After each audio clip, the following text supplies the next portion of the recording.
To watch this incredibly important symposium on the wall, on the border, on everything involving immigration, the truth that the mainstream media doesn't want you to know, here in Sunland Park, New Mexico, very close to El Paso, Texas, right next to Juarez. We went to Juarez yesterday. If America doesn't wake up soon, America will be committing national suicide. I have a couple guests with me right now that were just up on the panel. You guys heard them. Amazing. It was probably one of my favorite panels so far. Jesse, pronounce it again, Jesse. Jesse Holguin. Oh, that's easy. Holguin. Jesse Holguin. And what is your... I'm just kidding. Paloma Zuniga. Paloma for Trump. Welcome. Thank you, Ben. Thank you for having me once again. So tell us about, Jesse, this Lexit movement. And we're sitting, so people understand, you're in a wheelchair because of your former life. Tell us a little bit about yourself. I'm an ex-gang member from LA County, and I got shot and paralyzed. That's one of the issues why that I'm against illegal immigration and all that, because all the drugs, because they don't talk about that a lot, but there's all the drugs that are coming through, and that's one of the main suppliers that supplies the gangs is the drugs. Right. And so that's what. And then just watching what's going on with Candace and all of that, and then I was just like, we need to start one for Latinos.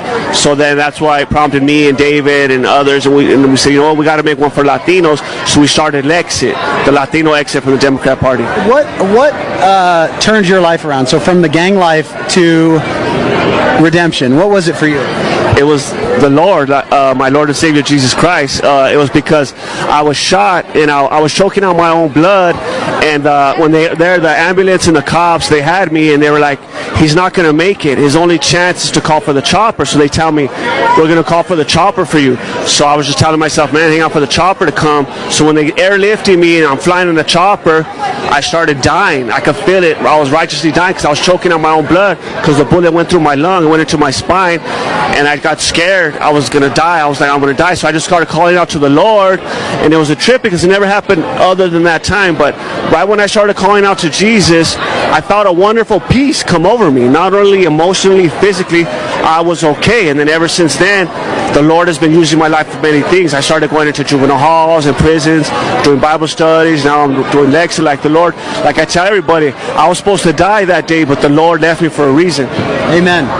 Amen. And this is, you mentioned it up there, this is one of the things that frustrates me the most is you look at the voting demographics for Democrats. And it's black, Hispanic, Jewish, it's the minority groups that are constantly screwed by Democrat policies. We just see this over and over and over again, where Democrats pander, they pretend to care, and then what they do is the exact opposite. Speak to me a little bit about that, Paloma, as having been born in Mexico, lived in Mexico, now legal American, now citizen of America. You've seen both sides in Mexico and in America. Why is it, two questions, this is a two-part question, and either of you can answer. I want to come to you first, Paloma. Why is it, one, that Hispanics in particular continue to vote for Democrats? And what is it, are you seeing any trends the other way, or what is it going to take to change that?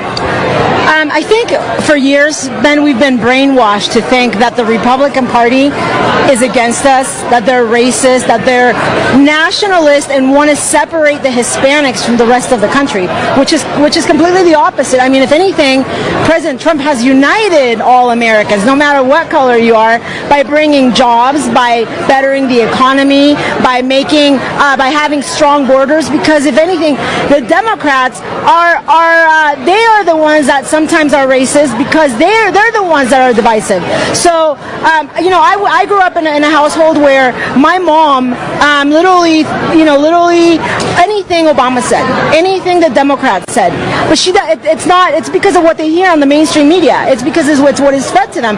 But once they start realizing that President Trump or the Republican Party now has their best interest in mind, we can change all that, But it has a lot to do with race and the fact that they make us Hispanics believe that the Republican Party doesn't like us, that only likes white Americans.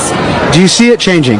Absolutely. The numbers are up. The Latino vote now is up to 50%. The Latino for Republican, it was 32% in 2016. It's now 50%, so it's definitely changing. If it goes 50%, Trump wins in a landslide. There's no question about that. Yeah.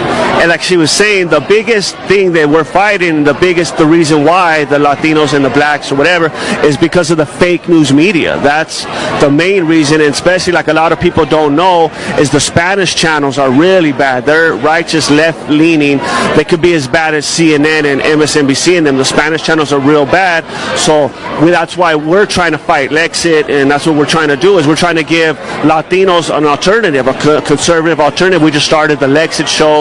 We have our own Lexit show. We're trying to just give them truth and facts, because like I said, that's the main reason I think that has the Latinos. And then other thing is because we just grow up like that. Like me, I grew up my whole life. My family told me we're Democrats. It's almost like a religion. We grow up Latinos thinking we're Democrats. And I didn't even know why or what. They said, oh, because the Republicans are for the rich and the whites, and the Democrats are for like the blacks and us. That's what Latinos grow up to. So that's why Lexit and all of us, we're just blowing that narrative away. Like me, I'm an ex-gang member from LA. She's from TJ, you know what I mean? And we support Trump. We want the wall, you know what I mean? So we're just blowing all the fake news media and all the lies. Well, it's interesting because I've got so a good friend of mine came from Philadelphia. He's white, but he grew up in a shout out to Justin Tizo. He's okay with me doing that. He grew up, so we started working together. Came from Philly. His mom grew up in a house where it was Democrat. It was all Democrat, and that's all he knew. We worked together for 6 months, and we would go back and forth every day. We'd debate in issues. One day he came into work, and he was so happy, big old smile on his face. He was like, Ben, I have to tell you something. This whole time growing up, I thought I was a Democrat, and I realized last night that I'm a Republican. I'm a conservative. I just never knew what it was called. I was just always told what to be. And it was that epiphany. He was so excited. He actually helped me start our first conservative values organization at Fresno State when I was going there in undergrad, or in grad school actually.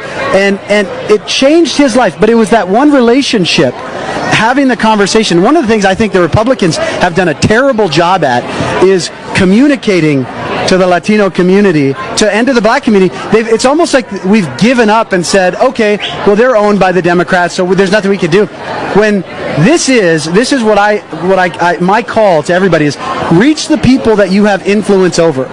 So in your community, in my community, in your community, if each one of us just had a conversation, made relationships with the people in our lives, in our sphere of influence, we would change the world. And I believe that's starting to happen. And you see me out a lot, and you always wonder, why is she wearing what? Because I want, listen, by sharing our message, we're changing the world, basically. It's not about us. It's about, sometimes it has to do with branding. Look at what President Trump did. It took branding to really pass on a message of faith, pass on a message of justice, but he did it with branding. So I think it's so important that, like you said, if we can talk to one person or 5 people or 10 people, or however many people each one of us can reach, we can make a huge difference. Yeah. It's not a lost battle. And let me tell you another thing too.